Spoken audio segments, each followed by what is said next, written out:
ምንድነው ለምሳሌ አንተ ቤት ካለህ አንተ ቤት ቫልዩ ለማድረግ በመጣ ልክ ያንተን የሚመስል ቤት አዲስ ብሰራ ከጎኑ ምን ያክል ያስወጣኛል እና ከዛ ያንተን ቤት ኮንዲሽኑን ደግሞ ያዋል ምን ያክል አርጅቷል የሚለው ወይስ በተወሰነ መልኩ ነው ያረጀው አጀስትመንት ያደርግና አጀስት አደረገው ወደ አሮጌው ቤት ለማምጣት ስለዚህ የአሮጌው ቤት ዋጋ ላይ ደረስክ እንደው ተመልካቾቻችን እንዲገባቸው ለምሳሌ ያንተ ቤት 20 ሚሊዮን ብር ያወጣል እንበል ልክ እና ያንተ ቤት የተሰራበት እያንዳንዱ ነገር ኳንቲፋይ ይደረጋል ልክ ያንተን ቤት ከጎንህ ለመስራት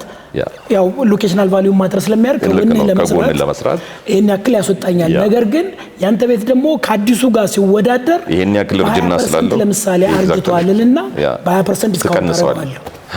ሪፕሌስመንት ኮስት ኒውን በ20% ቀንሰ ዲፕሪሺየትድ ሪፕሌስመንት ኮስት ማለት የአሴቱ ዋጋ ማለት ነው በሱ ወይ ነው የምንሰራው ይሄ የኮስት አፕሮች ምን ያለው ነው ከዛ በኋላ የላንድ ሊዝ ዋጋ ምናምን ጨምረበት መሬቱንም ህንጻውንም አንድ ላይ ዋጋውን ማግኘት ይቻላል